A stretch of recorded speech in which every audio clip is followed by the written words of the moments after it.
Alors comme vous pouvez l'imaginer, on a fait pas mal d'émissions avec mon camarade Brochu entre le Québec et la France pour parler essentiellement de ce qui se passe avec l'Iran, mais également ne pas oublier ce qui se passe à Gaza, ce qui se passe en Syrie, ce qui se passe en Russie, ce qui se passe en Afrique, ce qui se passe évidemment au Liban, mais aussi, bien sûr, ce qui se passe en France. Et ces phrases épouvantables, ces hommes politiques qui se croient hommes politiques minables, comme Bardella, qui osait ce matin sur une grande radio nationale expliquer qu'il en était arrivé à se demander si l'Iran n'existait que pour détruire Israël. L'Iran, une des plus anciennes civilisations du monde, un des plus anciens pays du monde, un des pays qui nous a le plus apporté. Vraiment, franchement, c'est épouvantable de se dire qu'un tel parti pourrait recueillir les suffrages avec cet homme-là à sa tête de 30% des concitoyens. Évidemment, c'est pas mieux quand on pense à Renaissance ou En Marche, ou je ne sais pas quel prochain nom blasphématoire Macron donnera à son parti suivant pour justifier une nouvelle campagne, pour justifier un nouveau mandat, pour nous la jouer à la Zelensky, entre guillemets, avec Richard Ferrand en grand maître de cérémonie. Voilà, en tout cas, je vous conseille cette vidéo, je vous conseille vraiment de découvrir mes lettres. De plus en plus, en fait, je vais être absent de X parce que c'est un lieu qui devient de plus en plus violent. C'est un lieu où les gens sont de plus en plus zappeurs, ne s'intéressent plus véritablement à ce qui est écrit, mais c'est les scoops, les petites phrases, en fait, toutes ces choses très rapides, très brèves. C'est devenu le TikTok de l'information et je le regrette infiniment parce que j'y ai beaucoup participé, j'ai beaucoup donné de temps et vous connaissez mon style, hein, c'est souvent long, détaillé, avec des circonvolutions, etc. Mais voilà, je me rends compte qu'il y a toujours un certain nombre de personnes qui sont sur X, mais les algorithmes ne sont plus du tout adaptés à ça. Donc je continuerai à maintenir ma présence, mais surtout pour essayer de vous inciter à venir sur Substack où pour quelque temps encore, je vais laisser des abonnements à prix réduit parce que c'est finalement la période de mon anniversaire et je pense que pour beaucoup d'entre vous, le prix était un blocage. Alors pour moi aussi, psychologiquement, vu le temps que j'y passe, même le week-end de mon anniversaire, en fait depuis le 12, c'est plus de 20 heures de travail par jour, encore aujourd'hui, tous les jours. Et parfois je travaille tellement qu'une immense partie de ce que je produis, je peux même pas vous le partager parce que ça ferait trop. Et donc il faut savoir avec mes lettres Substack, d'abord vérifier si elles ne sont pas dans vos spams, pour ceux qui se sont abonnés et qui ne les voient pas passer. Et puis surtout, sachez que vous pouvez les mettre dans un fichier spécial ou les lire plus tard ou les écouter avec l'application ou avec Patreon où un certain nombre d'entre elles sont lues. Donc voilà ce que j'avais à vous dire en introduction. Je vous souhaite une bonne vidéo. Contactez-moi à bertrand@55bellechasse.com, bertrand@55bellechasse.com si vous avez besoin d'informations. En tout cas, je compte sur vous. Le plus important, c'est de s'informer, pas pour être déformé, mais vraiment s'informer pour comprendre ce qui se passe, pour comprendre... Je sais, je me répète, mais qu'on est vraiment dans une période eschatologique entre le bien et le mal. J'ai réalisé récemment que même des personnes que je croyais beaucoup plus sensibles à ces questions-là ne se rendent pas compte. Et donc, ils ont un vrai problème pour analyser, par exemple, le rôle de la France et le rôle de Macron dans les désordres du monde actuel. Voilà.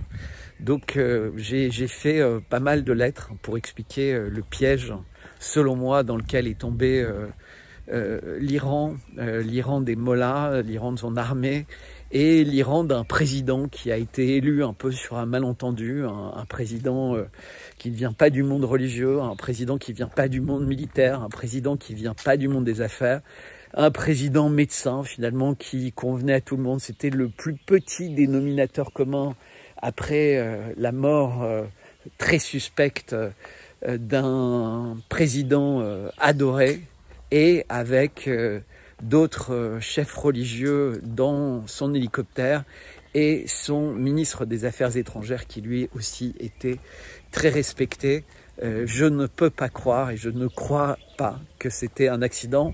Je pense que tout ça est signé Mossad, et que si l'hélicoptère partait au moment où ça s'est passé d'Azerbaïdjan, ce n'est pas une coïncidence. Je pense qu'il y a eu une profonde naïveté de la part des Iraniens. Il y avait beaucoup de personnes qui doutaient de la bonne idée avant même que ce voyage ait lieu. Et le président n'a pas voulu croire. Et évidemment, eh bien, la catastrophe s'est passée.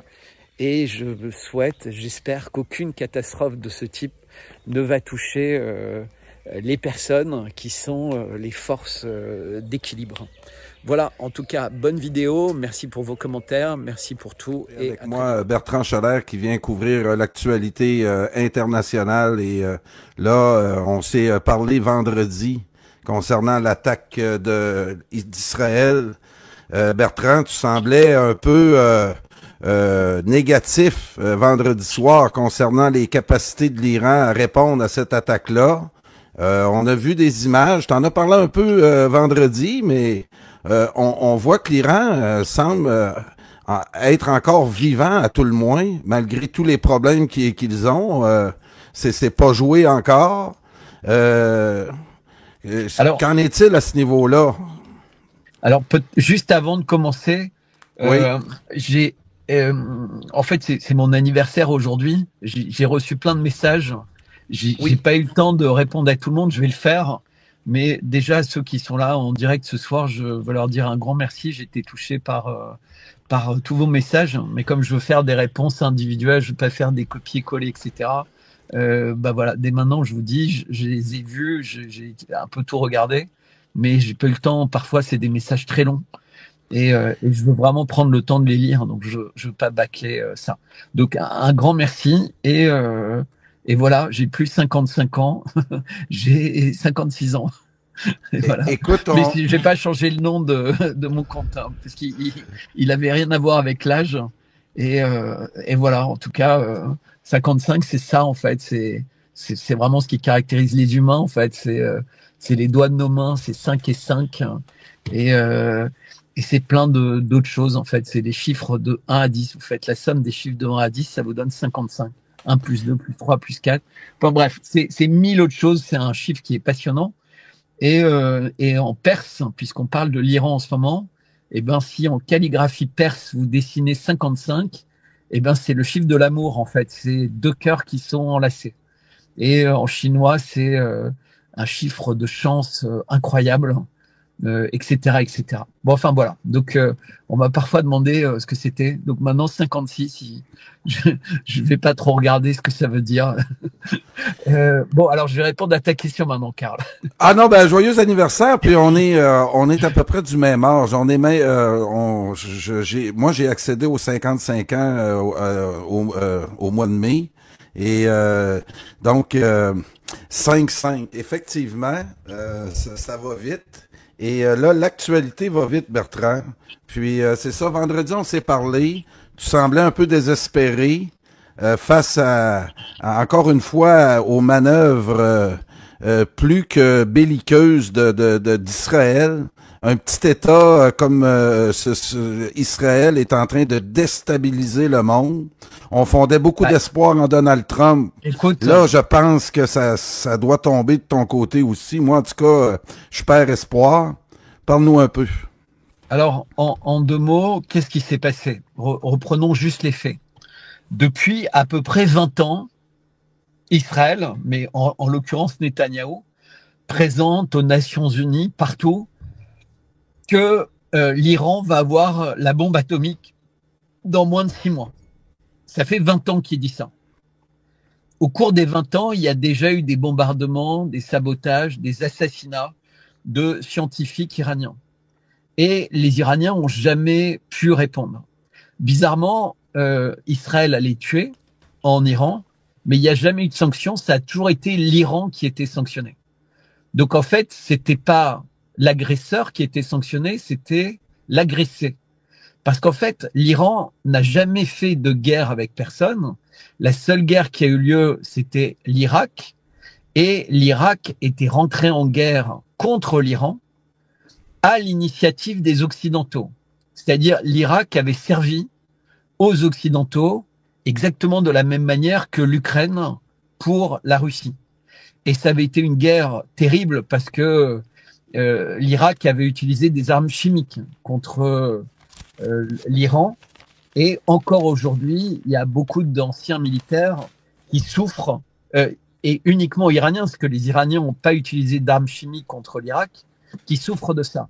Et ce qui est très intéressant d'ailleurs, c'est que quand il y a eu le procès entre guillemets de Saddam Hussein, qui a jamais vraiment eu lieu, en fait, il a été exécuté très rapidement, on l'avait accusé d'utiliser des armes chimiques.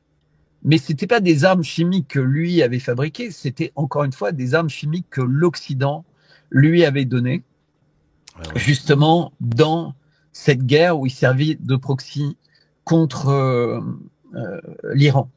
Et je rappelle juste à titre informatif qu'au tout début de l'opération spéciale russe en Ukraine, la cible numéro 1 des Russes, c'était les biolabs.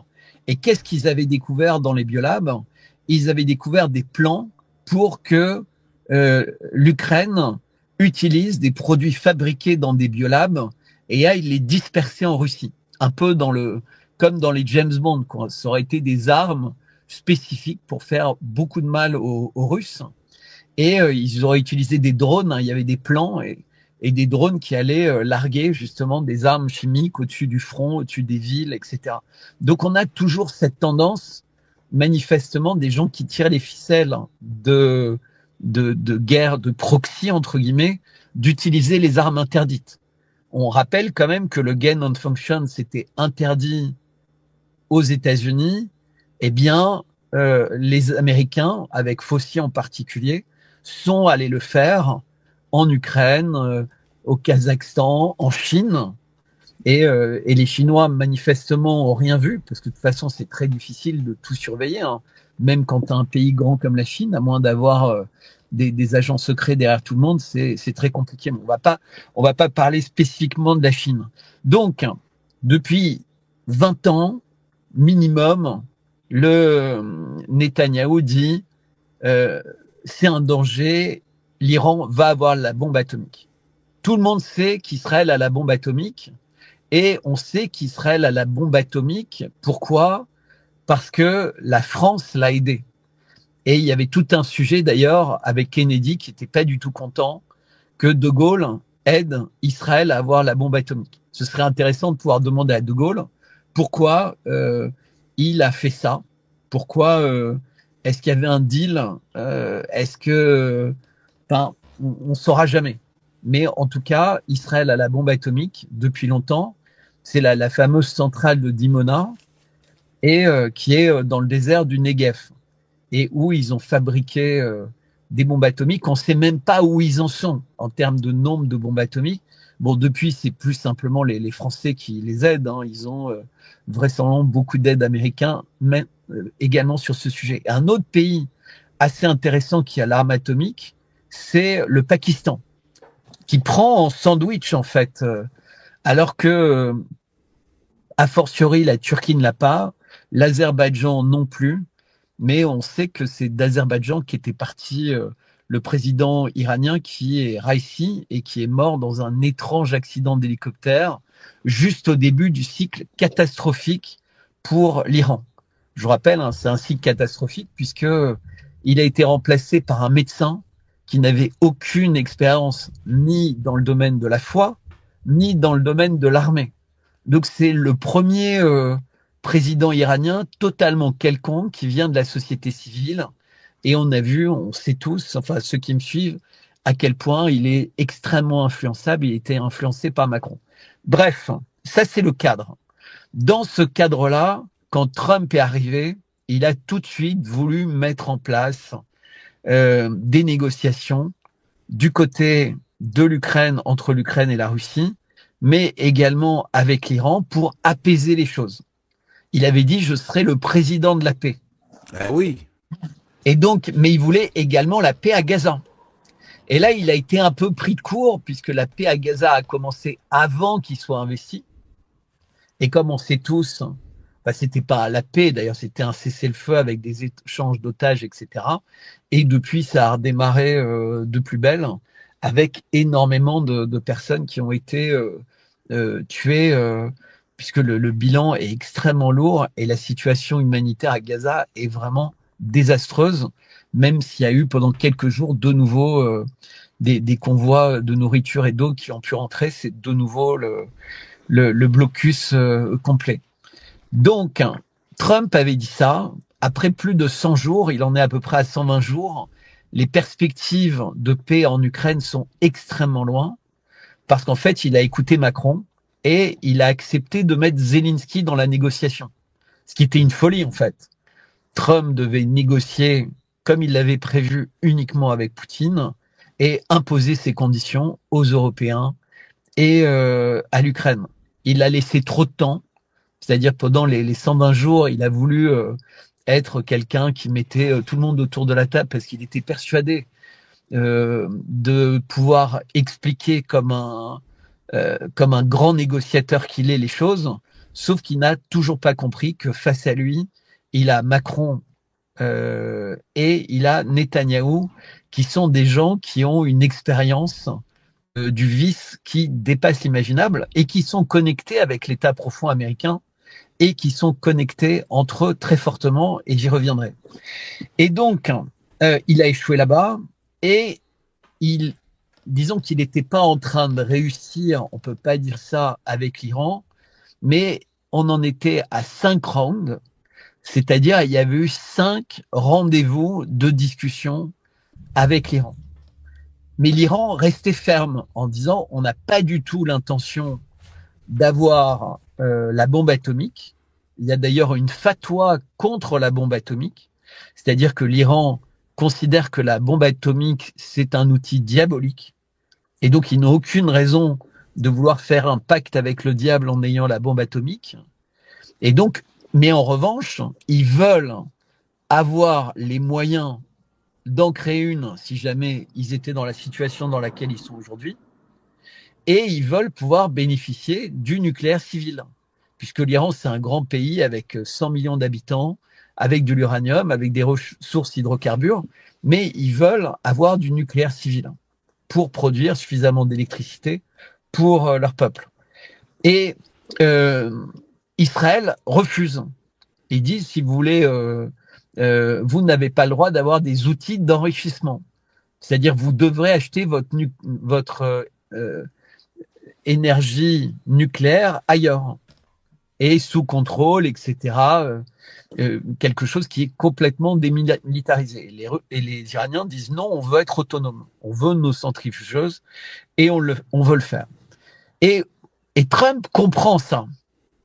Il était d'accord parce que il a discuté avec tous les gens de l'AIEA, en fait, qui surveillent ce programme, hein, qui, je vous rappelle, avait été négocié avec les États-Unis, les pays européens nucléaires et la Russie. Donc c'était la France, l'Angleterre, les États-Unis, la Russie et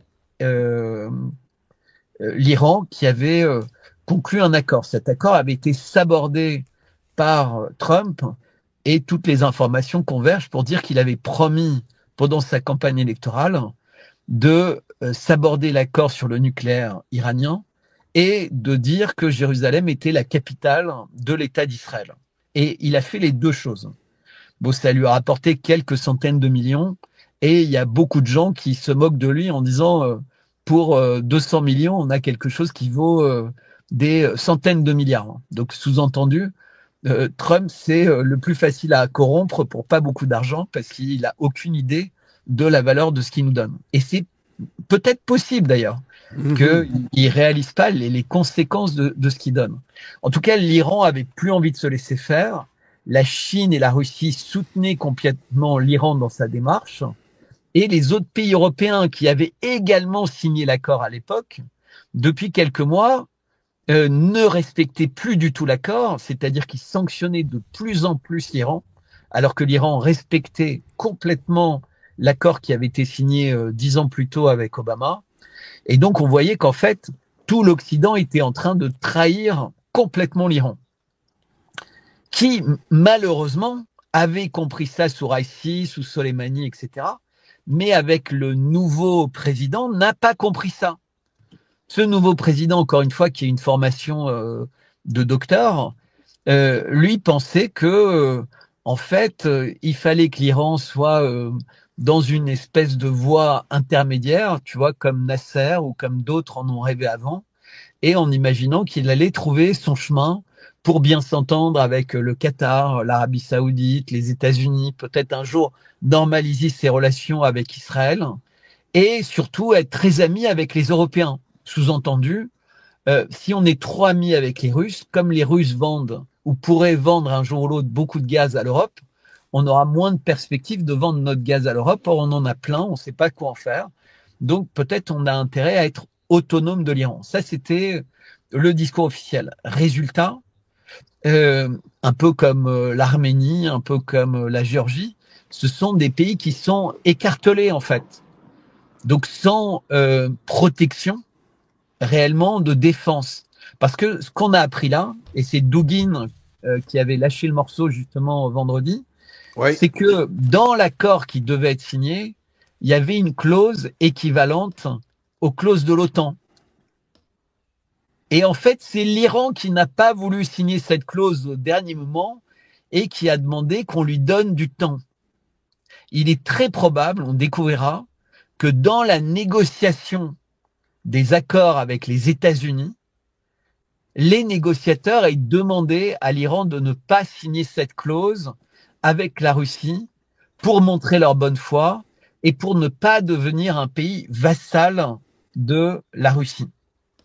Résultat, comme il n'y avait pas ce parapluie de protection militaire de la Russie, que l'Iran a une flotte aérienne très faible, en tout cas vis-à-vis d'Israël, qui a des centaines d'avions, alors que l'Iran en a une cinquantaine, tu vois, et qui sont moins modernes que les avions américains qui sont fournis à Israël, puisque c'est des F-35, des F-16 et des F-17. Et donc, qu'est-ce qui s'est passé dans la nuit du 12 au 13 juin? Israël a massivement bombardé l'Iran, plus de 300 frappes. Mais ça, c'était pour le spectacle. C'est ce qu'on a entendu. Il y a eu 300 frappes. Et donc, ils ont montré des images d'aéroports, ils ont montré des images de différents bâtiments, etc. Mais surtout, on n'a pas vu tout ce qui était bombardé. Et ce qu'on découvre le lendemain, c'est que les 20 plus hauts gradés de l'armée iranienne étaient tous morts.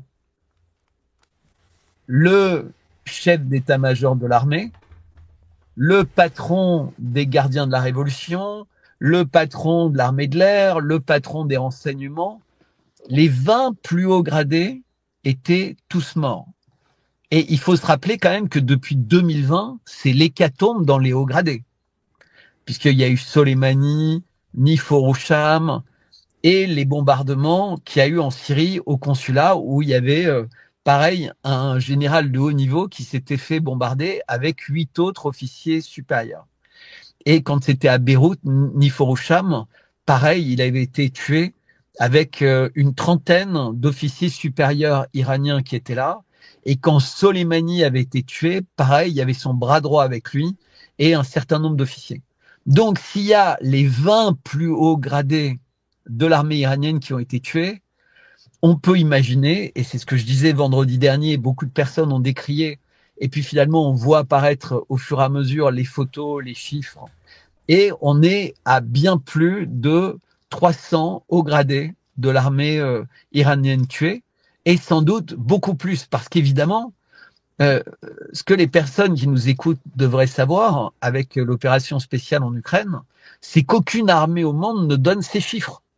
On ne sait pas les chiffres officiels des morts côté russe, on ne sait pas du tout côté ukrainien. Les gens font des projections, mais on n'en a aucune idée, parce que c'est des données confidentielles. En général, on ne donne que les morts civils. Alors, il n'y a qu'un cas, une exception, c'est Israël le 7 octobre, qui a donné tous ses morts. Donc en disant il y a 1200 morts, dedans il y avait au moins 400 soldats, et la plupart avaient été tués par des tirs à mine, mais ça évidemment ils ne le disaient pas, et y compris les civils. C'était des tirs d'Apache, des tirs de tanks. Bref, on va pas revenir sur le 7 octobre. Donc ça c'est le contexte. Ensuite, pendant la journée du 12 au 13, Israël a continué à bombarder. Et donc pendant toute la journée, on continue à avoir des images d'installations qui étaient bombardées. En général, c'était des installations militaires, mais c'était aussi des rampes de lancement de missiles ou des stations de radar. Et là, on voyait que c'était pas que des avions qui détruisaient. Israël a montré qu'ils étaient infiltrés dans le territoire iranien. Et ensuite, dans la nuit suivante, et après je vais venir aux missiles, qu'est-ce qu'on a vu à Téhéran? On a vu des petits tirs de missiles, des petits tirs de drones. Et donc les experts en OSINT, en choses militaires, ont dit, eh bien voilà, il y a des tas de personnes, soit des traîtres, soit une 5e colonne, soit des agents du Mossad, soit des forces spéciales anglaises ou autres, qui sont en territoire iranien et qui utilisent des manpads pour tuer des cibles prioritaires, donc pour continuer les assassinats de dignitaires, mais à proximité. C'est-à-dire, ils n'ont pas besoin d'utiliser des gros missiles, ils utilisent des choses qui sont pas chères, puisqu'il y en a qui ont même été tués par balle dans la première nuit.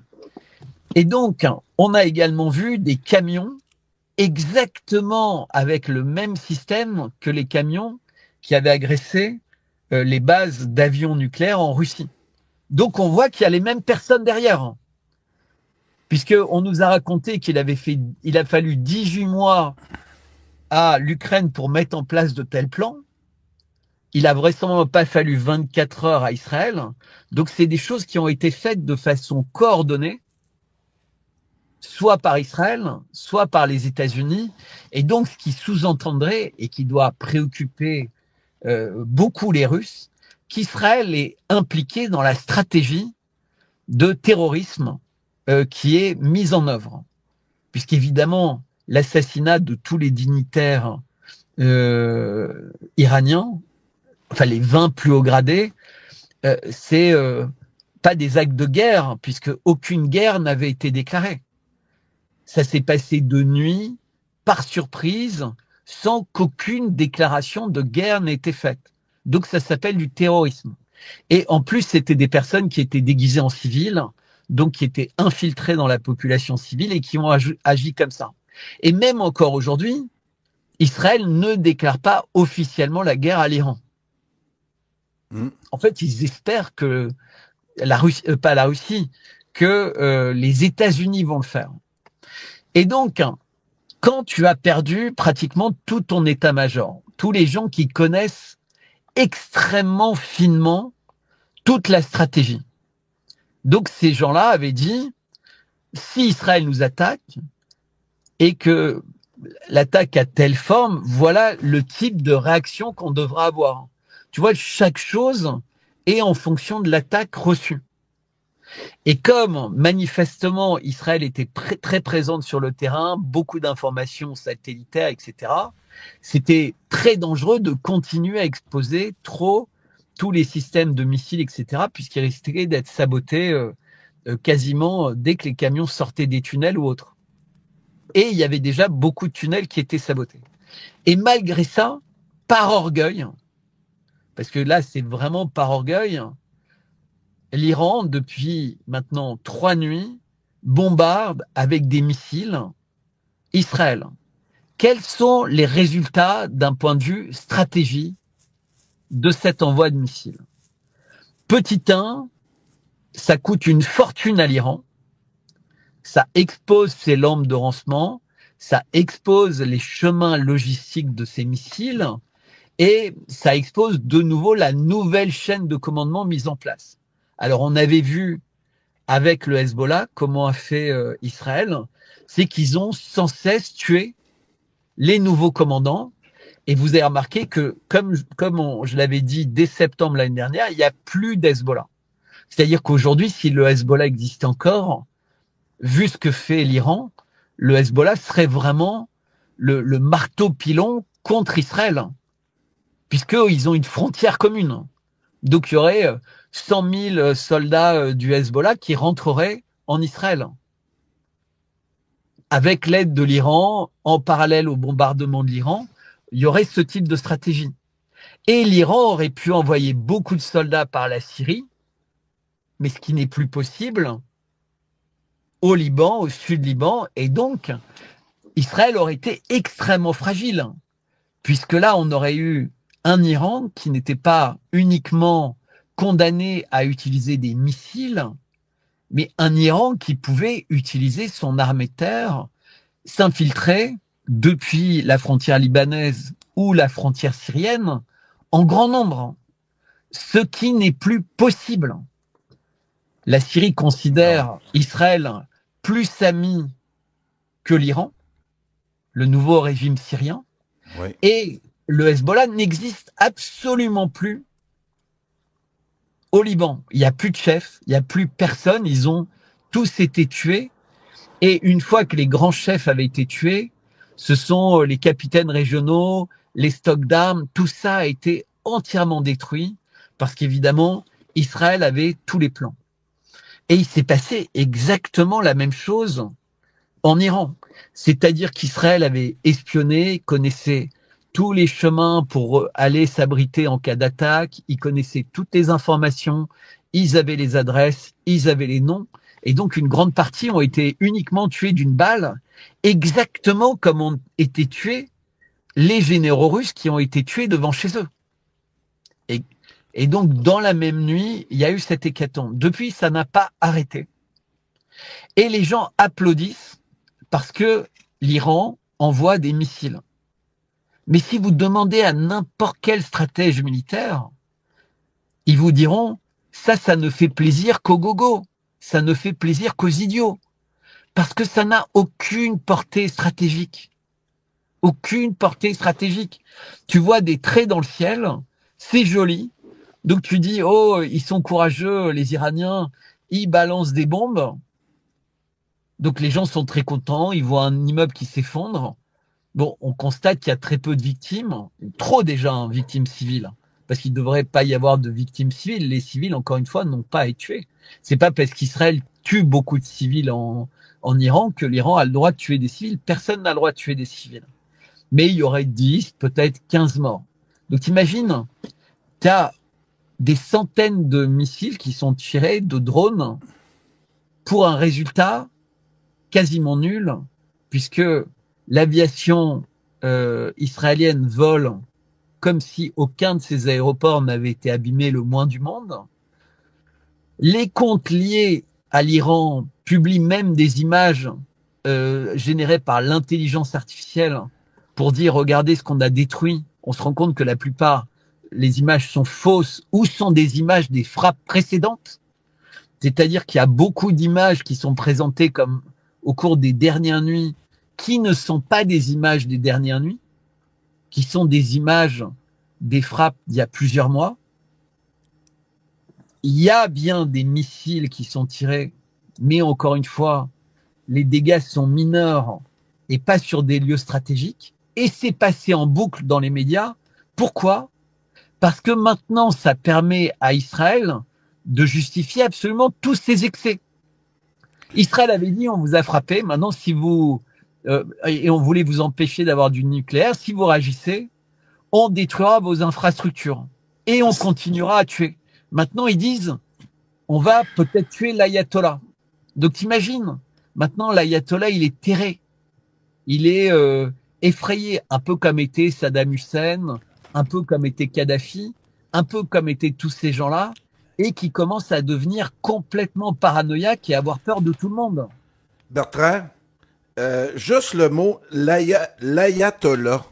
Ici, Oui. quand les gens l'utilisent, là, c'est véritablement un terme qui vient rechercher tous leurs mythes concernant le côté religieux des Iraniens, comment c'est sombre, comment qu'on est à l'âge de pierre où les fous de Allah mènent la société, ce qui n'est pas du tout le cas, hein, Bertrand. Tu peux-tu expliquer aux gens? Alors, je vais Oui. expliquer les choses simplement. Petit 1, l'Iran, c'était un empire. Il y avait un chef en Iran qui était le Shah d'Iran. C'était un peu l'empereur d'Iran. C'était les reliefs de ce qui est resté de la Perse. Donc, qui est quand même un empire de plus de 5000 ans, un des peuples les plus civilisés du monde. C'est-à-dire quand on regarde ce que les peuples ont apporté à l'humanité, eh bien la Perse se dispute avec la Chine par rapport à ceux qui ont l'histoire la plus longue et ce qu'ils ont apporté de plus important. On ne trouve pas du tout de peuple hébreu ou juif ou quoi que ce soit dans les premiers et dans les plus importants. En réalité, ils n'ont rien apporté. Tu vois, les Perses ont été très importants dans la médecine, dans énormément de choses. Et les Chinois également, tout ce qui est calcul, astronomie, navigation, les arts de la guerre, le développement des véhicules à roues, tu sais, puisqu'en Oui, fait... puis avant même, puis spécifie-le, parce qu'ici, on est vraiment dans une mer d'ignorance, avant même l'existence de la religion musulmane. Hein? Les Perses Bien sûr, étaient là. 5000 ans. C'est très important. 5000 ans. La religion musulmane, c'est 1500 ans. Et l'autre chose, juste avant que tu continues, Bertrand, l'autre affaire aussi qu'on mélange, c'est le Shah d'Iran, les méchants de l'ayatollah. Mais justement, j'y arrive. Tu vas m'aider à comprendre ça aussi, parce que je sais que les Américains ont voulu jouer à changer des régimes en pensant améliorer, puis ils ont juste foutu la merde. C'est ça qu'ils ont fait. Continue, Bertrand. Donc, il y a ça fonctionnait très bien, et l'Iran a découvert qu'il y avait beaucoup de pétrole. Donc, c'était déjà un pays riche, l'Iran. S'il n'y avait pas eu de guerre, il n'y avait pas eu tout ça, l'Iran aujourd'hui serait le pays le plus riche au monde, le pays le plus puissant au monde. Compte tenu de son degré de civilisation et de la richesse de ce pays, en termes de matières premières, etc., l'Iran serait le premier pays au monde. Et il faut bien comprendre que dans les années 50-60, c'était le cas. C'est-à-dire que le niveau de vie moyen des Iraniens, évidemment, il y avait des pauvres à l'époque, comme il y avait des pauvres en France, comme il y avait des pauvres partout, était le plus élevé, et le Shah d'Iran était l'homme le plus riche et le plus puissant du monde. Il était courtisé par tout le monde. Mais le problème, c'est qu'en fait, il était très influencé par les Occidentaux, et donc il ne se comportait pas vraiment souvent comme un roi, donc très attentif à son peuple. Il se comportait plutôt comme un président, en fait, parce qu'il se rendait pas compte que son peuple souffrait vraiment. C'est un peu comme Assad pendant les dernières années. Il n'a pas mesuré, entre guillemets, le niveau de souffrance et d'infiltration de son peuple par les services d'autres pays. Et donc, qu'est-ce qui s'est passé? Il y a eu, à commencer à gronder dans la population, une volonté de renverser ce régime pour que le partage des richesses soit plus équitable avec le peuple. Et ça, c'était mené par un certain nombre de personnes. Il y a eu une répression. Et ces gens-là, c'était l'ayatollah Khomeini. L'ayatollah, c'est un titre religieux comme pape qui existe depuis que la religion musulmane existe. C'est un chef religieux d'une branche, entre guillemets, de l'islam. Donc l'ayatollah Khomeini, c'est le chef religieux pour l'Iran de la branche chiite de l'islam. Et il y a d'autres ayatollahs. Et après, tu as des chers, enfin, tu vois, c'est comme un pape ou un cardinal ou un évêque. Le clergé, en fait, là. Ouais. Exactement. c'est le sommet du clergé. Et en Iran, d'ailleurs, le sommet du clergé est au-dessus du président élu démocratiquement. Et d'ailleurs, juste, je le dis avant d'oublier, mais les femmes en Iran votent depuis plus longtemps que les femmes en France. Juste pour donner une idée. Et elles n'ont jamais arrêté de voter. Et les chiites sont beaucoup plus modérés par rapport à la pratique de l'islam que ne sont les sunnites, qui pourtant sont nos meilleurs amis. C'est un commentaire, j'ai vu passer dans le clavardage, Bertrand, que c'est une femme qui écrit ça avec Anna Nazam tantôt, qu'elle irait vivre 100 fois plus en Iran actuellement que dans bien des pays menés par l'Empire. Bien sûr, mais c'est toujours pareil. Hein. Si les gens allaient passer du temps en Iran, ils sauraient ça. Mais on nous interdit d'aller en Iran depuis très longtemps. Donc personne ne se rend compte le niveau de vie, personne ne se rend compte la qualité des hôpitaux, des universités. C'est comme en Libye, c'est comme en Irak. On nous faisait croire que ces pays n'étaient pas avancés. En fait, ils étaient très avancés et ils ont été détruits pour revenir à l'âge des cavernes. Parce qu'en réalité, ce que les gens qui se félicitent de voir les tirs de missiles iraniens, dans quelques jours, les Iraniens n'en auront plus. Comme le Hamas. Le Hamas, ça fait des mois qu'ils tirent plus de missiles. Et les missiles qu'ils tiraient ne servaient absolument à rien. Les missiles servaient juste à avoir des idiots sur Internet en disant « Ouais, ils ont tiré des missiles ». Mais les mêmes qui sont contents quand leur équipe marque un but et ils deviennent fous d'hystérie, puis le lendemain, ça n'a rien changé à leur vie. Eh bien, c'est la même chose. Une guerre, ça ne se gagne pas avec l'orgueil, ça se gagne avec de la dignité. C'est ce que la mère de De Gaulle lui disait toujours. Ne choisis pas les gens qui sont proches de toi pour leur orgueil, choisis-les pour leur dignité. Si tu te laisses dicter par l'orgueil, parce que les gens disent « Ah mais non, mais les Iraniens, ils ont de l'orgueil, il fallait qu'ils réagissent. » Mais l'orgueil, c'est un péché. Réagir par orgueil, c'est une débilité, c'est un piège. Quand on n'a plus de stratégie et quand on sait que c'est ce que l'autre veut, eh bien, on sait qu'on a essayé de les décourager.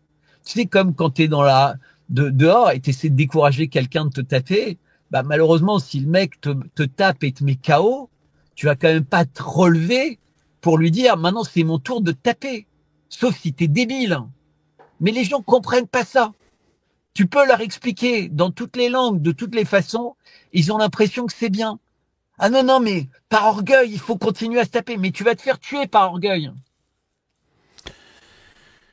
Et puis c'est donc, là pour où... revenir à l'ayatollah, je vais finir. On continue, oui, absolument.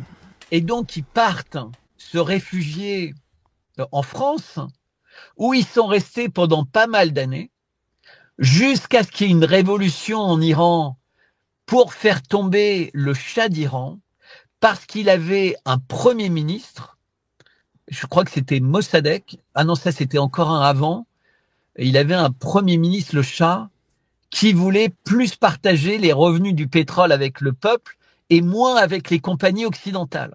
Et ça n'a pas plu aux pays occidentaux puisqu'ils avaient en réalité le contrôle de tous les revenus et ils donnaient au Shah juste ce qu'il fallait. En fait, c'était pas le Shah qui privait le peuple des revenus du pétrole, c'était les compagnies occidentales. Et là, il y avait un premier ministre du Shah qui avait bien compris ça et qui disait non, mais nous, on va renationaliser. On va gérer nous-mêmes notre pétrole et notre gaz et l'argent, on en fera ce qu'on veut. C'est exactement ce qu'a fait l'Arabie Saoudite d'ailleurs. Ben oui. Puis on ne permet pas l'Iran. C'était pas le cas en Iran. Et donc, ils ont organisé ça, mais ils pensaient, comme dans plein de pays, que le gouvernement qui viendrait, comme ils l'avaient mis sous leur contrôle, à Neauphle-le-Château en France, ils allaient être très dociles. Et donc, circuler, il va y avoir un peu d'exaction, mais les types vont être facilement corruptibles, etc. Et dans quelques années, il y aura un gouvernement fantoche en Iran, comme dans plein de pays du monde, qui obéira complètement à l'État profond. Aujourd'hui, les gouvernements fantoches, on les connaît, hein. Ils sont en Angleterre, ils sont en Allemagne, pas encore en Italie ou en Espagne, mais ça pourrait venir. mais ils sont dans plein de pays, Moldavie, Roumanie, etc. Et donc, depuis cette époque-là, pour se sauver de l'Occident, et c'est ça qu'il faut comprendre, de la même manière que la Corée du Nord, pour se sauver de l'Occident qui avait quasiment fait un génocide chez eux, les Iraniens sont devenus extraordinairement méfiants.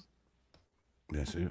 Et donc, ils ont fait confiance beaucoup plus à leur clergé islamique, à des gens de foi qui étaient censés ne pas être corruptibles, qu'à des gens de la société civile qui allaient s'ouvrir sur le monde, allaient voyager à droite et à gauche, et risquer d'être très facilement corrompus.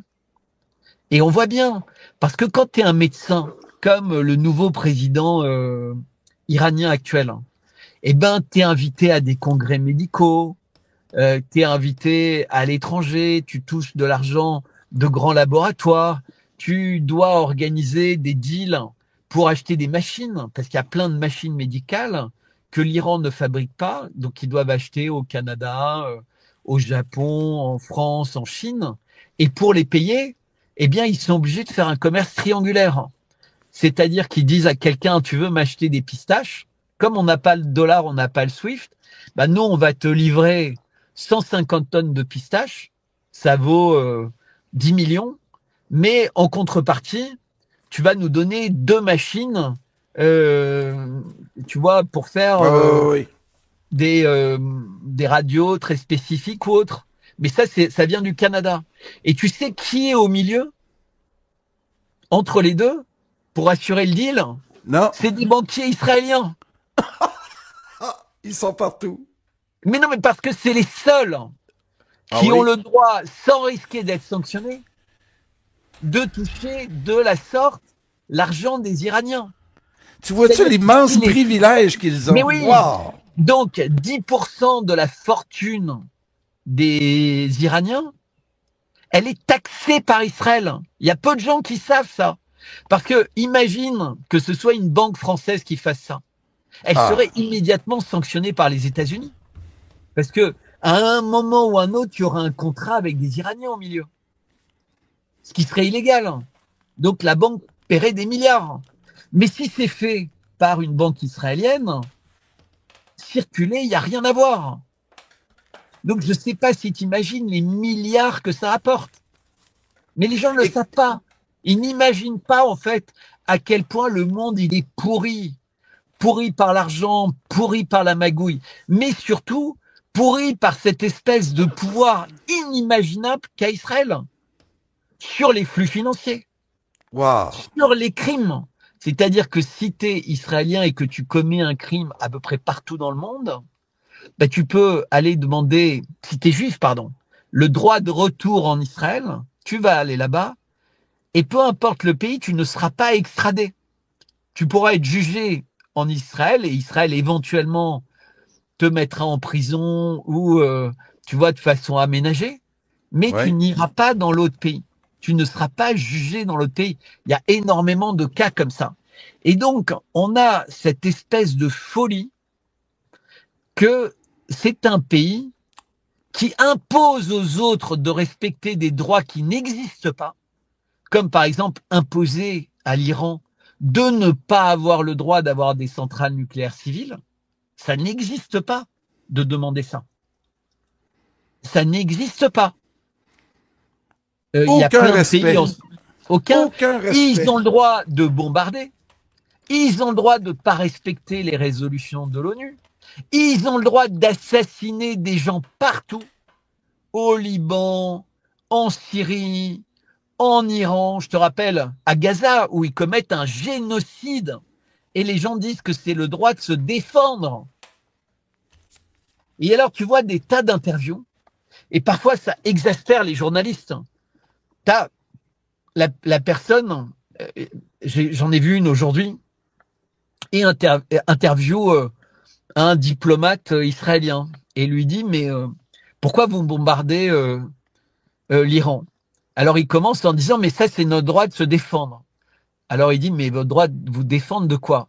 Ben parce qu'en fait, ils vont avoir l'arme atomique Et donc, si on ne pourra plus vivre dans cette région, parce qu'ils veulent nous détruire, et donc pour nous défendre, on doit faire ça. Et le journaliste lui dit, mais vous-même, vous avez l'arme atomique, donc vous comprenez bien que il y a des pays qui disent, si eux ont le droit de l'avoir, pourquoi nous, on n'aurait pas le droit de l'avoir? Et là, tout de suite, il commence à dire, oui, mais nous, on a subi l'Holocauste. Ah. Et alors, le journaliste lui dit, mais il n'y a pas de lien entre l'Holocauste et le fait qu'aujourd'hui, vous ayez l'arme atomique. Et alors là, le diplomate le regarde et lui fait, oh, je trouve cette phrase très offensante. L'interview s'arrête immédiatement. Je me plaindrai. Je me sens très offensé. Je savais pas que sur cette chaîne, il y avait des journalistes antisémites.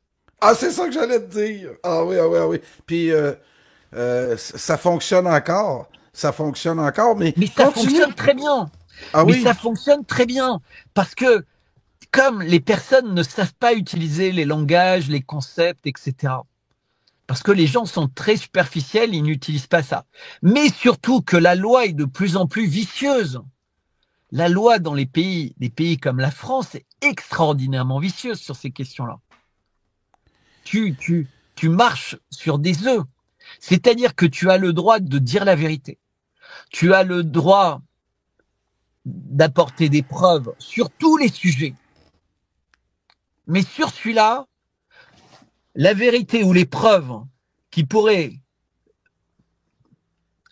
dénoncer un langage universellement imposé, eh bien, tu seras condamné même si ce que tu dis est vrai et prouvé. Il s'est passé la même logique avec les médecins au moment du Covid. C'est-à-dire qu'il y a des médecins qui ont été condamnés pour avoir dit ce qui est la vérité.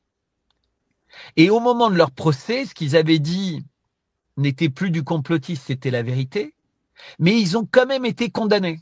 Ah, au Québec, il y a eu Patrick Provost à l'université aussi. Continue. Oui. Et tu sais quelle est la logique? Ils disent, mais peu importe que ce soit vrai aujourd'hui. Ce qui compte, c'est que vous n'avez pas respecté la loi à cette date-là.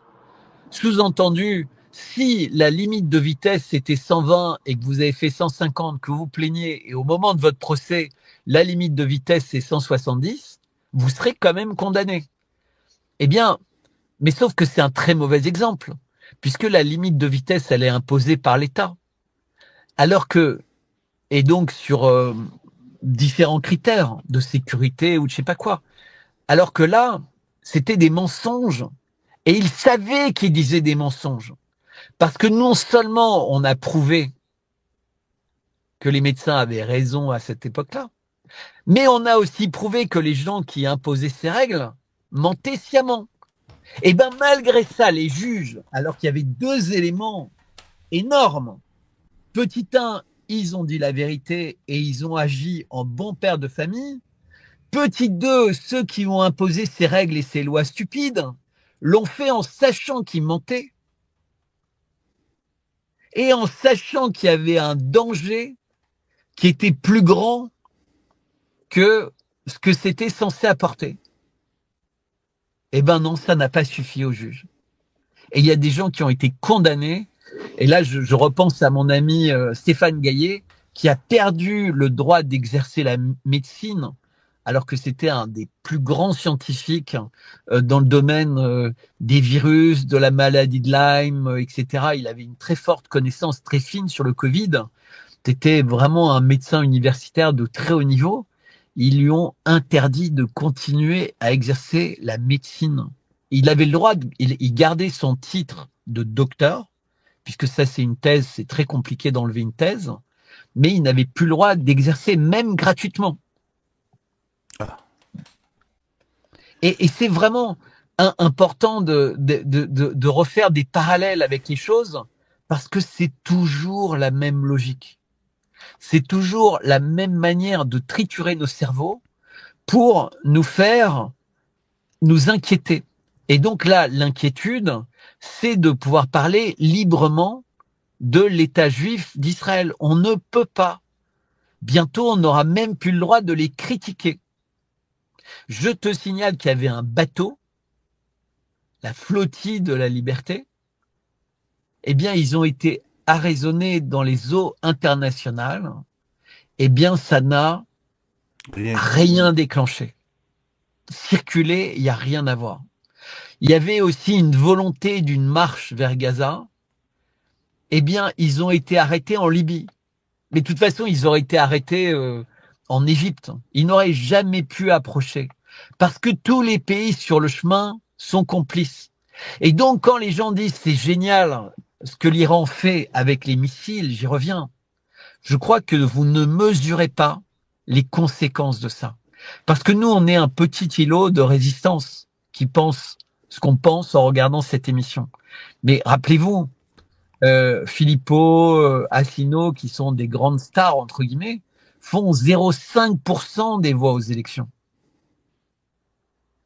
Marine Le Pen, qui est totalement pro-sioniste, elle fait 30% des voix. Et maintenant, c'est Bardella.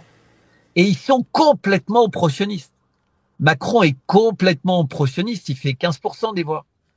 LR est complètement pro-sioniste, ils font 10%.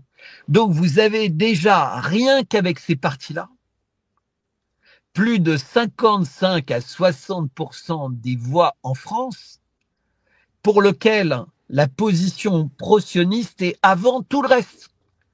Écoutez les discours du RN, vous verrez, la protection d'Israël, la protection des Juifs, c'est le critère numéro 1. Avant même la protection des chrétiens ou des catholiques. C'est le critère numéro 1. La France, qui était la fille aînée de l'Église, on essaie de nous dire qu'on est un pays judéo-chrétien. Oui, c'est le délire complet. Ça, et ça pourrait être dans la Constitution. Ah, puis ici au Québec, ça a été la même chose. On nous a toujours dit, moi j'ai été élevé dans l'idée que on faisait partie de la religion judéo-chrétienne. Puis le raccourci très vite que moi j'ai gardé, qui me gardait ce terme-là en tête, c'est que à l'école, on étudiait autant l'Ancien que le Nouveau Testament. Mais oui, donc c'est pour ça qu'on est judéo-chrétien. C'était la logique. En fait, ça a été imposé au moment de Vatican II. Okay. Et c'est-à-dire qu'en fait, il faut bien comprendre la différence. Alors, je l'ai écrit dans une lettre Substack qui est facile à retrouver sur mon Substack, substack.com, Bertrand55. Oui, puis je vais le mettre à l'écran. Une longue lettre sur le sujet de ce piège, de ce poison du mot judéo-christianisme. Mais pour résumer de la façon la plus simple, la religion juive, c'est le peuple élu. Donc, c'est une religion de la chair, du sang. C'est-à-dire que la religion se transmet par le sang. D'accord? Alors que la religion chrétienne, elle se transmet par l'âme, par le cœur, par la rédemption, par le pardon. Et donc, le baptême, c'est se laver du péché originel, et tu rentres dans la religion chrétienne parce qu'en fait, tu es lavé d'un péché. Mais peu importe d'où tu viennes dans le monde, et tu n'as pas besoin d'avoir des parents qui sont chrétiens, il n'y a aucune règle. Ce n'est pas quelque chose qui s'hérite de mère en enfant. Oups. Excuse-moi, Bertrand. Et donc, mais c'est vraiment important. Et dans l'Église chrétienne, donc dans la branche catholique qui est la mienne, eh bien, le seul texte qui a de l'importance, le seul et unique, ce sont les évangiles, c'est-à-dire la parole du Christ, donc la parole du Fils de Dieu, donc la parole de Dieu. Tout ce qui date d'avant a été annulé et n'a aucune importance. Ça a existé, c'était très intéressant, mais pour les chrétiens, ça n'existe pas, parce que sinon, Dieu n'aurait pas envoyé son Fils sur terre. Si ce qui était avant précède ce qui arrive et doit rester dans un amalgame, tu tues le christianisme. D'accord. On m'avait jamais expliqué. Mais c'est très important. Oui. Il faut lire ma lettre parce que c'est expliqué de façon beaucoup plus détaillée. Et les gens qui l'ont lu m'ont dit que ça les avait passionnés. Mais c'est très, très important de comprendre ça. Tous ces mots sont des pièges. C'est comme des mines à fragmentation ou du poison. Ça détruit tout le monde. Et dans un pays qui a la laïcité comme la France, t'imagines que les religions, elles n'avaient pas besoin de ça. Écoute, tu lis dans mes pensées, là, c'est ce que j'allais te dire. Dans notre programmation laïque, ce que tu nous as parlé là, des l'ayatollah, des chats et tout, on attribue beaucoup la noirceur du régime iranien parce que c'est mené par des religieux.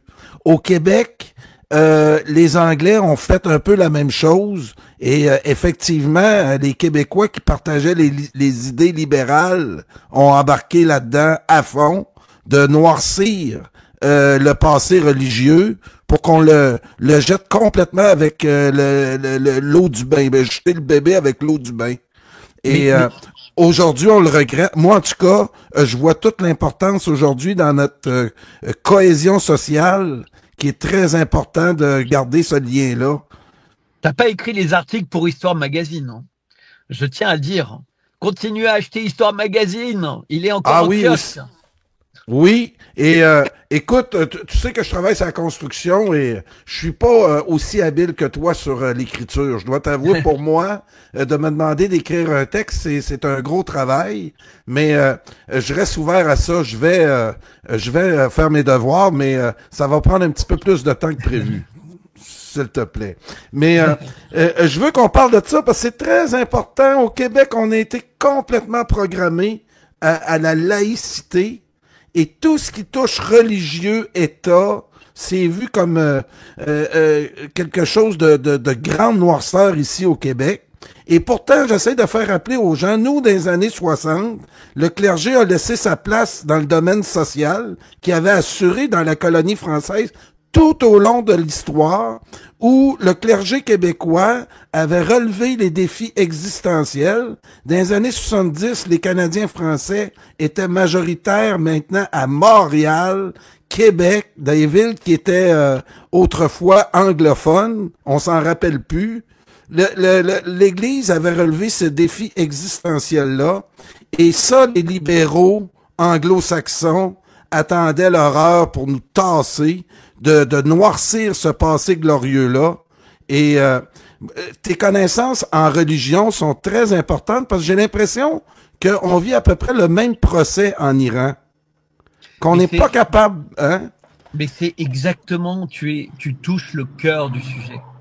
C'est-à-dire que ce qui vient de se passer là en Iran, c'est avec les assassinats et la terreur maintenant que va vivre le clergé, c'est donner tous les pouvoirs à des gens comme le président actuel et à son parti, qui sont des gens progressistes, qui vont être des gens woke et qui vont complètement détruire ce qu'a été la civilisation perse.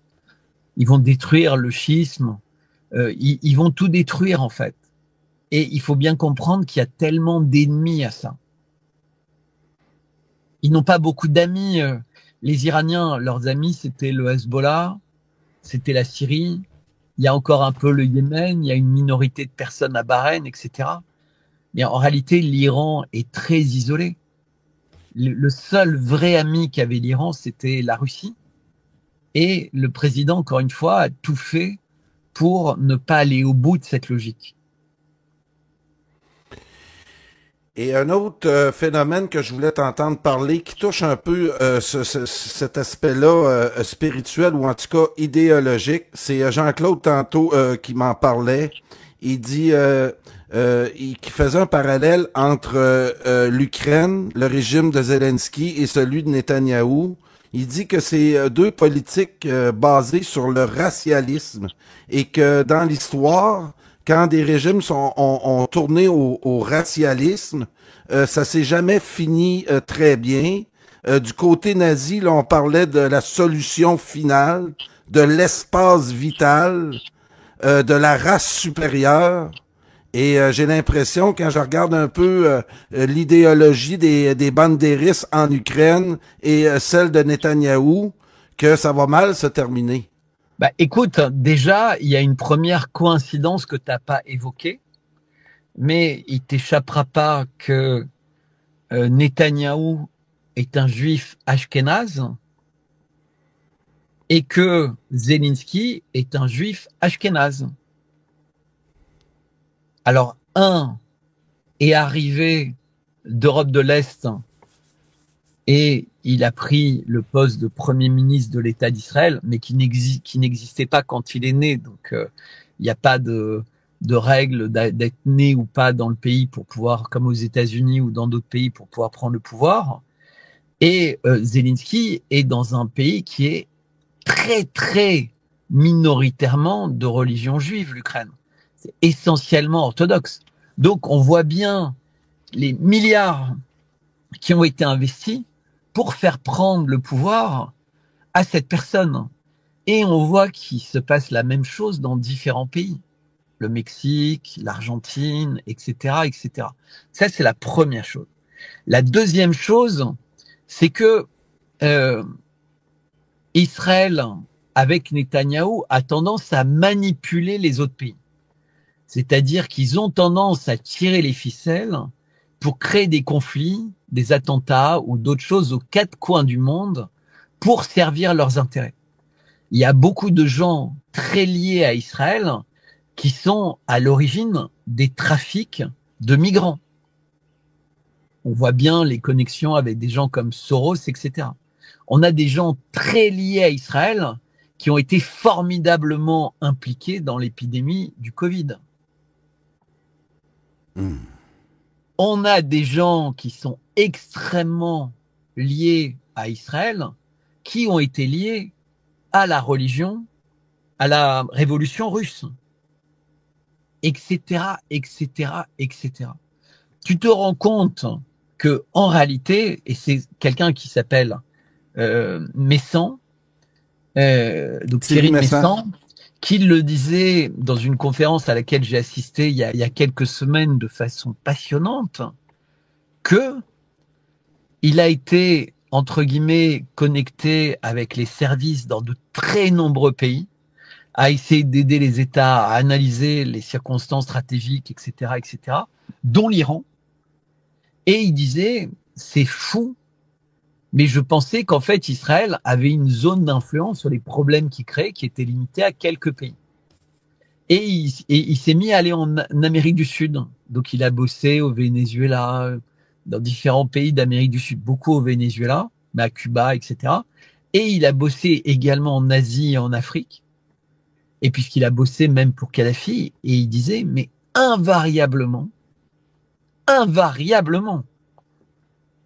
les problèmes sont toujours connectés au Mossad, à Tel Aviv ou à des groupes d'influence qui font allégeance à l'État d'Israël ou à la religion juive. Et il ne trouve pas d'exception. C'est-à-dire, lui, il a même écrit des livres sur le 11 septembre où il dit les seules thèses qui tiennent la route ramènent toujours, pour une proportion non négligeable, voire totale, au Mossad et à Israël. Mais c'est vertigineux. C'est-à-dire que quand tu commences à essayer de comprendre pourquoi le monde est dans cette dérive, que tu vois pourquoi dans tous les pays du monde, on essaie d'interdire aux gens de se poser des questions sur ce sujet, eh ben tu te mets à comprendre pourquoi on te l'interdit. Bertrand. Puisque c'est peut-être dans cette direction qu'il y a la réponse. Et comme la vérité est la chose la plus dangereuse pour les dictatures qui sont en train de s'installer dans nos pays, eh bien, tu connais le résultat. Enfermement, menaces, destruction de la vie sociale, étiquettes, etc., etc., etc.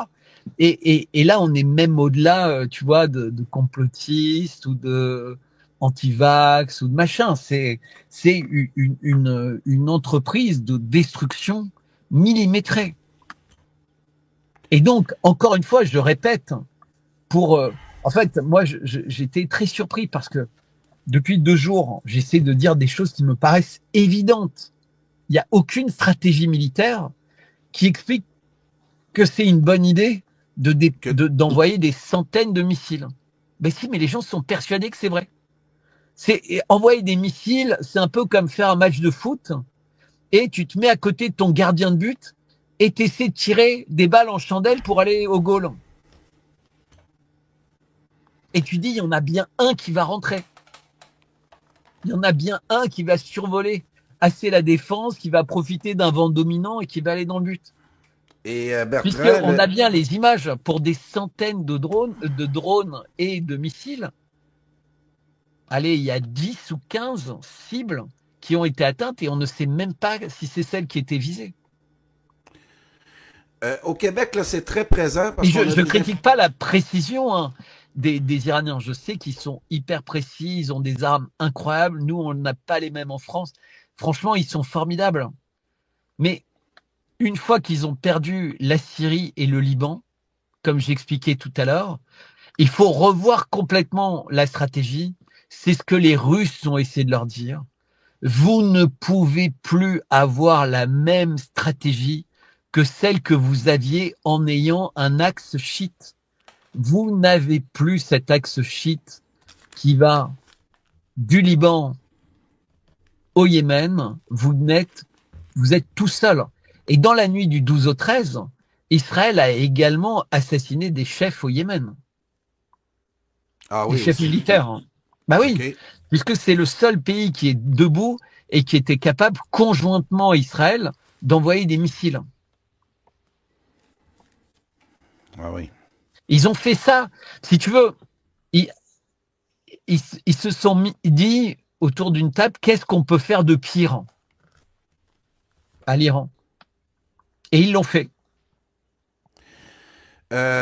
Parle-moi aussi, Bertrand, des espoirs là, que tu avais en Donald Trump. Et là, en politique internationale, certains, là, encore une fois, là, certains tenants ou pro-Trump vont te dire non, non, non, non, faut prendre ça à double sens, c'est une stratégie de négociation.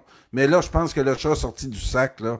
Les dernières réactions de Trump, les informations qui sont confirmées maintenant, qui connaissaient la nature de l'intervention de Netanyahou, commence à nous faire perdre espoir. Puis l'autre chose que je veux te noter, Bertrand, quel que soit ce qui se passe actuellement, j'ai l'impression que l'issue de tout ça risque de nous mener vers des... Parce que là, toutes les fois que je dis, ben là, Bertrand, s'il se passe ça, on l'a dit, Netanyahou risquait d'intervenir sans même l'intervention des États-Unis et risquait par le fait même d'entraîner les États-Unis là-dedans. Là, je découvre dans les dernières heures que Netanyahou a pas eu à inciter beaucoup pour embarquer Trump avec lui dans l'opération. Là, on s'en va où avec ça? Que l'Iran soit capable de répliquer ou pas, que la Russie embarque ou les autres embarquent, j'ai l'impression qu'on est très proche d'un crunch. En ce moment, c'est une coïncidence, mais l'Iran occupe la présidence du Conseil de sécurité des Nations Unies. Tu sais, tu as un système de présidence tournante. Et donc, quand tu es président, tu peux convoquer en urgence des assemblées. Alors que quand tu n'es pas président, bah, tu dois convaincre le président de convoquer une assemblée. Et donc, ils ont convoqué... Alors, si tu es membre du Conseil de sécurité, tu as aussi des possibilités. Et donc, il fallait écouter ce qu'a dit l'ambassadeur russe. Okay. Il a dit plusieurs choses. Il a dit, on a la preuve que les États-Unis savaient. On a la preuve que l'Angleterre savait. On a la preuve que l'Allemagne savait. Et on a la preuve que la France savait. Bien avant que ça ait lieu. Et il a juste donné des petits éléments de preuve. Il a dit, petit 1, tous les avions civils qui étaient à l'aéroport Ben Gourion, dès le 12, ils sont allés se garer à Chypre. Donc ça voulait dire, avec la complicité, à Chypre, c'est surtout les Anglais qui ont... il y a les Turcs dans une moitié de Chypre, et de l'autre côté, les Anglais sont extrêmement présents depuis toujours, puisque c'était de là qu'ils avaient leur base du MI6, et puis plein de banques pour des financements, pour surveiller les Russes, pour espionner, etc. Et... autre chose, les avions de chasse américaines, il faut regarder une carte, pour aller enfin qui sont pilotés par des Israéliens, pour aller d'Israël à l'Iran, en fait, ils doivent passer soit au-dessus de la Jordanie et de l'Irak, soit au-dessus de la Syrie, soit par l'Arabie Saoudite. Et pour passer par l'Arabie Saoudite, il faut qu'ils passent par l'Égypte. Mais quoi qu'il arrive, ils ne peuvent pas faire un aller-retour. Donc, ils ont besoin d'être ravitaillés. Ben oui, ça on l'a dit, oui. Et donc, mais suivant les endroits où ils vont en Iran, pour survoler le moins de territoire d'Iran possible, hein, puisque l'Iran, c'est un pays qui est assez long, mais également assez haut, entre guillemets, entre longitude et latitude. Et donc, ce sont des avions de ravitaillement américains, anglais et allemands qui gèrent 24 heures sur 24 le ravitaillement en vol des avions israéliens. C'est-à-dire qu'on est déjà de façon effective impliqué dans une guerre contre l'Iran.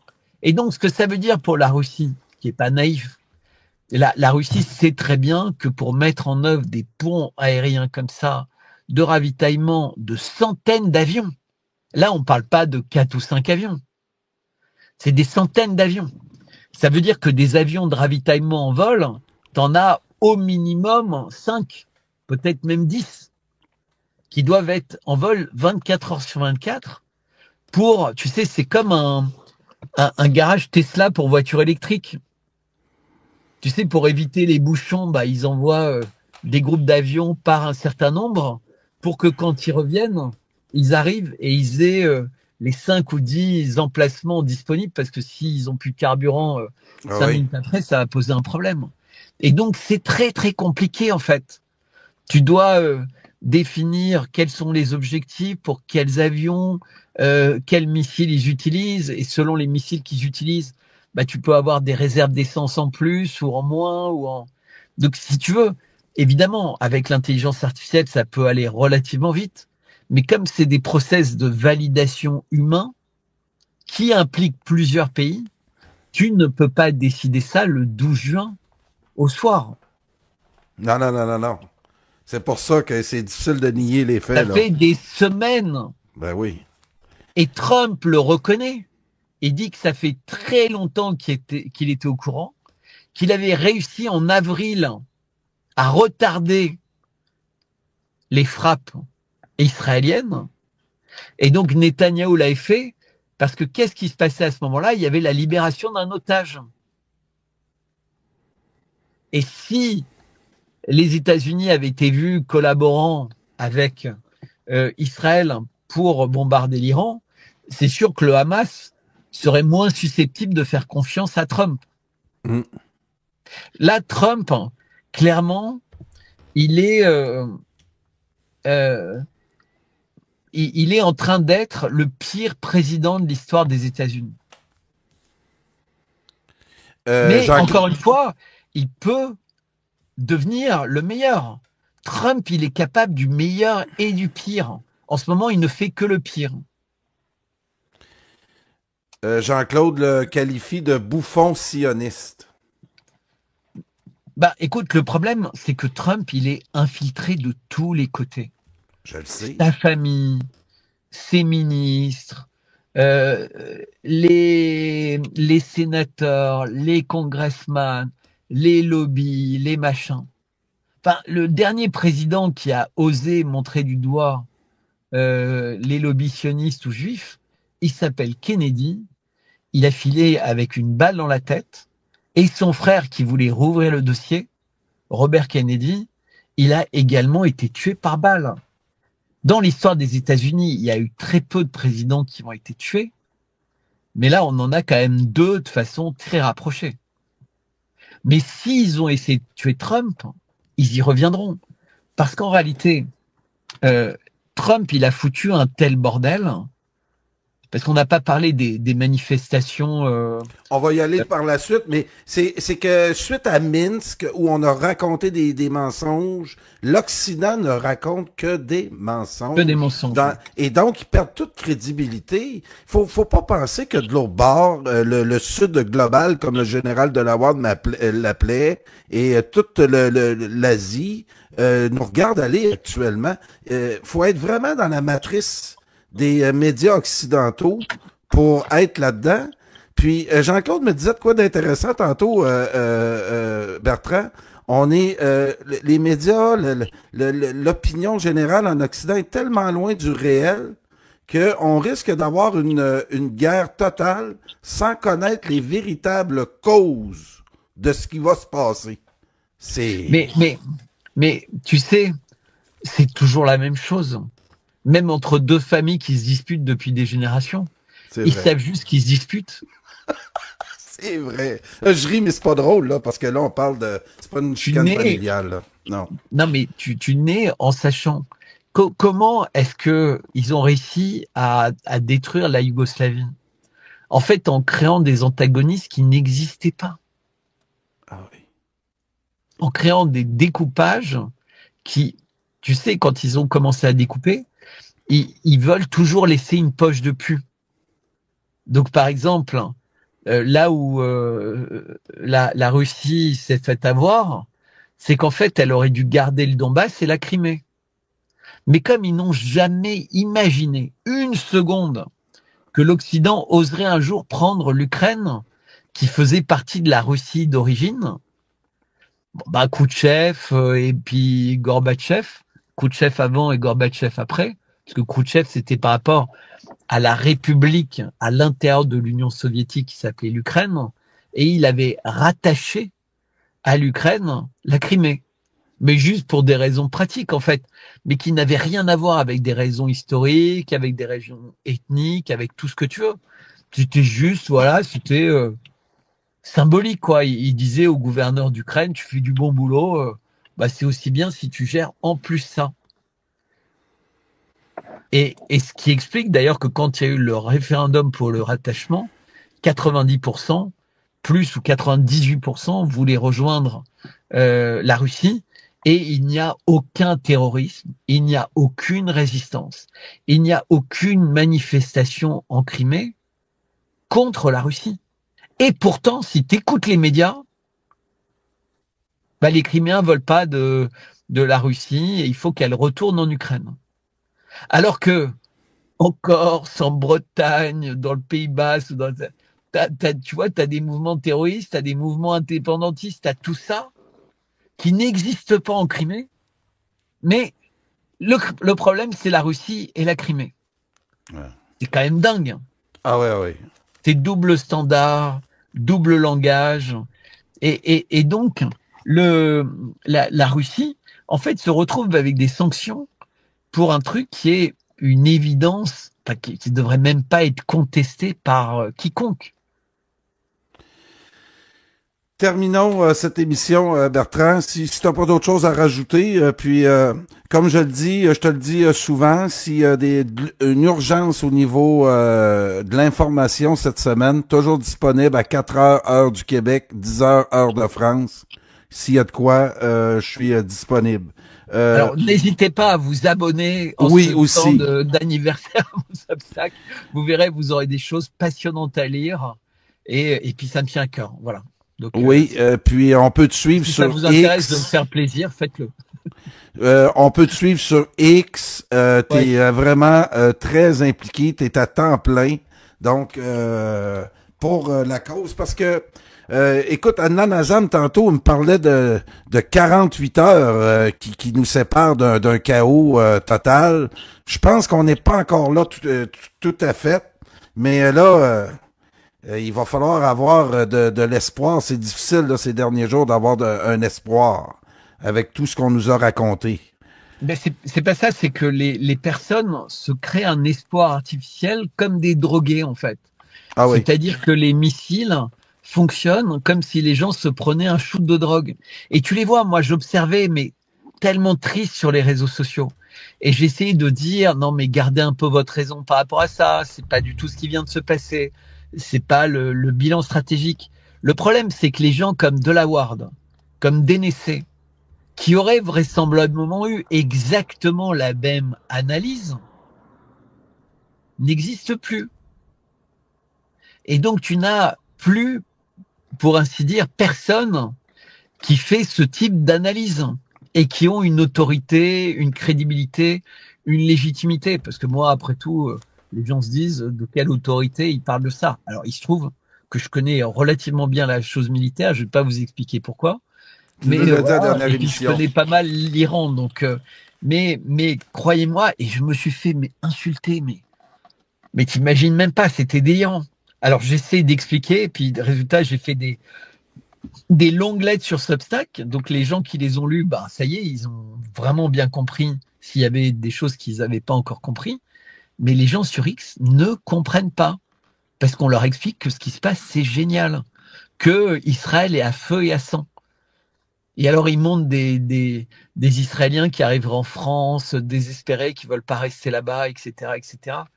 Mais quel cinéma! Tu vois, tout est fait pour dire les sales Iraniens, regardez ce qu'ils font aux pauvres innocents. C'est la seule efficacité des missiles. De la même manière que la seule efficacité des roquettes du Hamas, c'était de faire passer les Israéliens pour des victimes, le Hamas pour des terroristes, et pouvoir taper sur la gueule de tous les Palestiniens, y compris les enfants, les femmes, les journalistes, les machins. Eh ben, c'est la même chose qui est en train de se passer pour l'Iran. Alors que l'Iran, évidemment, avait toutes les raisons. Mais vous croyez pas que si l'Iran avait dit, ben voilà ce qui vient de se passer, mais nous, on va vous expliquer ce qu'on sait. Maintenant, ça suffit. On va vous dire, voilà les problèmes du monde, voilà ce qui se passe, voilà l'histoire. Et c'est ce que Poutine essaie de leur dire, et c'est ce qu'il essaie de faire. Il dit avec la Chine, d'ailleurs, aux Nations Unies, eh bien, on va réhabiliter l'histoire, la vraie histoire, pas une histoire qui a été inventée pour servir un certain nombre de maîtres, ou de gens qui se prennent pour des maîtres au sein de l'humanité, quoi. Bon, enfin bref, voilà, on a beaucoup parlé, j'ai beaucoup parlé. Bertrand, je vais essayer de te trouver. Si je le trouve tout de suite, là, je vais te demander de commenter parce que il se dit toutes sortes de choses actuellement. Non, je le trouverai pas. Puis je veux qu'on parle des. À mon avis, dans 2-3 jours, on va être amené à se revoir. Tu sais, on s'est oui, non, dit absolument. La semaine dernière, finalement, on pensait que les bombardements iraniens arriveraient plus tôt dans la semaine, mais évidemment, les bombardements israéliens, tu sais, pas vendredi quand on a fait l'émission, mais le week-end d'avant, on savait, vu l'escalade qu'il y avait, mais ce qui était fou, c'est qu'on n'imaginait même pas qu'ils le feraient un vendredi, c'est-à-dire le jour saint pour les musulmans. Tu vois, c'est comme commencer la guerre le dimanche quand les gens sont à l'église, quoi. Oui. Oui, puis parlons un peu brièvement des manifestations. Certains disaient le début d'une guerre civile aux États-Unis. Je sais que tu sais beaucoup aussi qu'est-ce qui se passe là-bas. Non, mais là, d'après toi, c'est-tu le début d'une guerre civile? Non, je Moi pense non plus, que je pense pas. Tout ça, ça a été fait pour coïncider exactement avec les frappes iraniennes. C'est un coup monté, c'est pour dire à quel point ça a été fait depuis longtemps. C'est un coup monté pour obliger Trump à ne pas consacrer autant de temps qu'il faudrait à ce qui s'est passé au cours des derniers jours. Trump regardait ailleurs, il avait son défilé auquel il tenait beaucoup et il voulait régler ses problèmes de manifestation et donc il a très peu attaché d'importance à ce qui se passait avec Israël et la volonté d'assassiner et de détruire les infrastructures en Iran. Il n'a pas perçu ça. Ce matin, Vladimir Poutine a appelé Trump. Ils auraient passé 1 heure au téléphone ensemble. Le sujet numéro 1, mais ça fait très très longtemps que c'est le sujet numéro 1 pour la Russie, c'était évidemment l'Iran. Et évidemment, Trump a menti à Vladimir Poutine, qui à un moment si Trump continue comme ça, il sera traité comme Macron. C'est-à-dire Poutine ne voudra même plus lui adresser la parole. Parce que c'est quand même une folie, ce côté menteur compulsif de Trump, qui dit « j'étais pas au courant pour ce qui s'est passé en Ukraine », alors que ça ne pouvait être fait qu'avec la technologie américaine, et qui dit au début, je connaissais pas les détails pour Israël parce que je savais que ça aurait lieu, mais ceci, cela. Et on découvre que c'est exactement les mêmes détails que ceux qui ont été utilisés en Ukraine. Donc, il est au courant de tout, évidemment, mais il ne comprend rien. Et Bertrand, dans le paysage de l'Occident décadent et des BRICS qui sont en ascension, Jean-Claude me faisait observer tantôt, il dit la Chine pourra pas rester les bras croisés puis regarder ce qui se passe en Iran. Pour terminer, puis là c'est vraiment pour terminer, à quoi tu t'attends du côté de la Chine? Mais le problème, c'est que la Chine, elle a ses problèmes aussi. Ouais. Et ses problèmes internes, de crise, etc.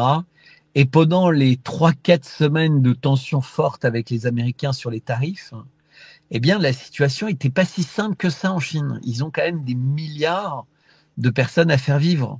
Donc, ils sont capables de supporter pratiquement tout, mais ils ne sont pas préparés, comme l'était la Russie, à faire face à d'immenses sanctions. Ils sont tout simplement pas, en tout cas, pas préparés maintenant. Et donc, la Chine vient, semble-t-il, de se mettre d'accord avec Trump. Et donc, pour eux, c'est bien prioritaire avant d'autres choses. Pour Poutine, la priorité, c'est les vies humaines. Il a compris le côté eschatologique de ce qui se passe, puisqu'il voit bien ce grand Israël qui se met en place, le grand échiquier, le truc des années 90 qui a commencé avec les tours jumelles et qui aujourd'hui, c'est la chute de l'Iran, qui est le dernier verrou avant de faire chuter complètement la Russie. Puis les rumeurs qu'on fournirait actuellement du côté de la Chine, des missiles défensifs anti-aériens. Non, mais ça, c'est de l'ordre du fantasme. Mais oui, mais c'est comme tous les gens qui disaient le Pakistan va fournir ses bombes nucléaires à l'Iran. Il y a du terrorisme, malheureusement, entre le Pakistan et l'Iran, les amis. Le Pakistan, c'est un des pays les plus proches des États-Unis dans cette région. À chaque fois qu'il y a un président qui voudrait être non aligné, il finit en prison. Donc aujourd'hui, c'est une junte militaire extrêmement proche de l'OTAN et des États-Unis, qui n'a pas envie de se battre avec l'Iran ou d'être connu comme étant un pays qui est indirectement, puisque te battre contre l'Iran, c'est faire le jeu d'Israël. Donc pour un pays musulman comme le Pakistan, et qui à bien des égards ressemble au Yémen, afficher qu'ils sont pas vraiment amis avec l'Iran, c'est sous-entendre que dans un conflit entre quelqu'un et Israël, ils ne savent pas prendre parti. Et ça, le peuple l'oubliera pas. Merci Bertrand. Encore un grand plaisir. Merci de nous éclairer. Puis on se reparle au besoin. Merci à tous. Pensez à Substack ou c'est ce que je m'en allais faire. Oui, voilà. Merci Bertrand.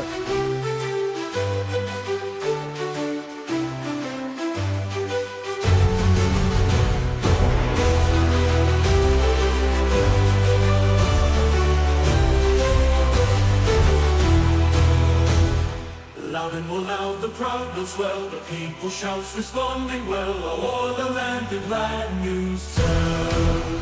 From sea to sea, from pole to pole, the echoes of that bell shall roll, when freedom comes through every soul.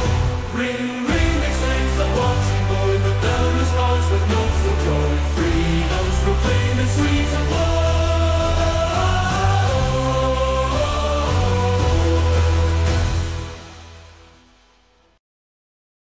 Abonnez-vous, s'il vous plaît, à mon Substack.